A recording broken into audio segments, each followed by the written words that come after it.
சிவபெருமானின் அர்த்தநாரீஸ்வரர் உருவம் எல்லோருக்கும் தெரியும். ஆனால் வைகுந்த கமலையா பற்றி உங்களுக்கு தெரியுமா? பெருமாளை போல சிவபெருமானும் பல வடிவங்களில் நமக்கு அருள் செய்கிறார். ஆனால் ஒரு பெரிய வித்தியாசம் என்ன தெரியுமா? சிவபெருமானின் வடிவங்களை அவதாரம் என்று சொல்ல மாட்டார்கள், சிவரூபங்கள் என்றுதான் சொல்வார்கள். அப்படிப்பட்ட சிவரூபங்களில் ரொம்ப ஆழமான தத்துவத்தை சொல்லும் வடிவம்தான் அர்த்தநாரீஸ்வரர். இதுல அர்த்தம் என்றால் பாதி, நாரி என்றால் பெண். வலப்புறம் சிவபெருமானும் இடப்புறம் பார்வதி தேவியும் சேர்ந்த உருவம் அப்படிங்கிறது எல்லோருக்கும் தெரிஞ்ச விஷயம்தான். அர்த்தநாரீஸ்வரர் என்பதன் அர்த்தம் அப்படின்னு பார்த்தா, பரம்பொருள் என்பது ஒருவரே, ஆனால் அது ஆண் பெண் சக்திகளா வெளிப்படுது. ஆனா இதே மாதிரி வடிவம் வைணவ சமயத்தில் பெருமாளுக்கும் இருக்கிறது அப்படிங்கிறது உங்களுக்கு தெரியுமா? அதுதான் வைகுந்த கமலையா. இந்த அவதாரத்துல வலப்புறம் திருமாலும் இடப்புறம் திருமகளான லக்ஷ்மி தேவியும் இருக்கிறாங்க. இருவரும் ஒன்றா இணைஞ்ச திருவுருவம் தான் வைகுந்த கமலையா. அர்த்தநாரீஸ்வரர் போலவே ஆண் பெண் சக்தி ஒன்றே என்ற தத்துவத்தை இந்த அவதாரமும் சொல்கிறது.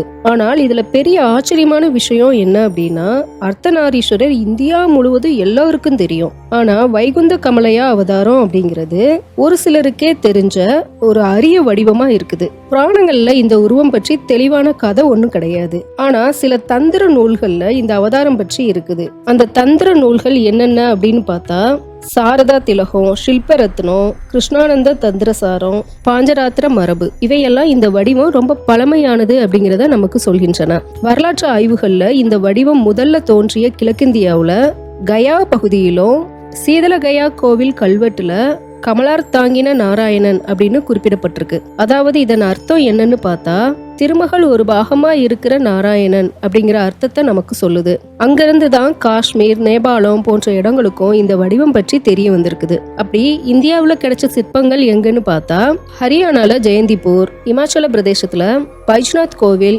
பூரி ஜெகநாதர் கோவில், நேபாளம், அதாவது ரீசன்ட் டைம்ல கொல்கத்தா ராமகிருஷ்ண மிஷன் அருங்காட்சியகம், இந்த இடங்கள்ல இருக்கிற சிற்பங்களை பாக்குறப்போ இது ஒரு உண்மையான ரொம்ப பழமையான தெய்வீக வடிவம் அப்படின்னு நிரூபணம் ஆகுது.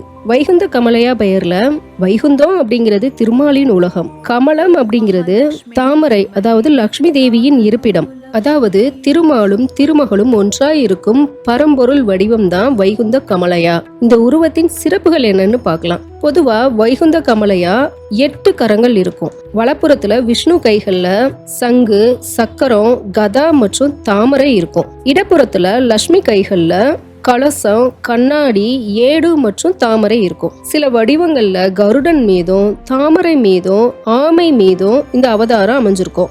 இன்னும் சில அரிய சிற்பங்கள்ல ஒரு பக்கம் கருடனாகவும் மறுபக்கம் ஆமையாகவும் அமைச்சிருக்காங்க. இது பார்க்கறதுக்கு ரொம்ப மிகவும் அரிய காட்சியா இருக்குது. இந்த வடிவம் அர்த்தலக்ஷ்மி நாராயணன் என்றும் அழைக்கப்படுது. அர்த்தநாரீஸ்வரர் திருவுருவம் போல தெளிவான புராண கதை இல்லாததால ஸ்ரீராம அவதாரம், கிருஷ்ண அவதாரம் ஸ்டோரி பேசப்படுற மாதிரி வைகுந்த கமலையா பற்றி மக்களுக்கு அதிகம் தெரிய வரல. அந்த காலத்துல தந்திர ரகசிய வழிபாட்டை எல்லாருக்கும் கத்து கொடுக்க மாட்டாங்க. அதனால இது பப்ளிக்கா பரவல. அதே போல அர்த்தநாரீஸ்வரர் உருவம் நிறைய கோவில்கள்ல இருக்குது. ஆனா வைகுந்த கமலையா சில இடங்கள்ல மட்டும்தான் இருக்குது. மக்கள் அதிகம் அதை பார்த்ததே இல்லை. அப்படிங்கிறப்போ ராம அவதாரம், கிருஷ்ண அவதாரம், நரசிம்ம அவதாரம் தெரிஞ்ச நமக்கு வைகுந்த கமலையா அவதாரம் பற்றி அதிகமா தெரியறதுக்கு வாய்ப்பு இல்லை. அப்புறம் காஷ்மீர், நேபாளம், கிழக்கிந்தியா இந்த இடங்கள்ல சிற்பங்கள் இருந்தாலும் காலப்போக்குல போர்கள், ஆட்சி மாறுதல்கள், கோவில் சேதத்தால பல அழிஞ்சு போயிருக்குது. இது யாரும் மறைச்சு வச்சது போல தெரியல.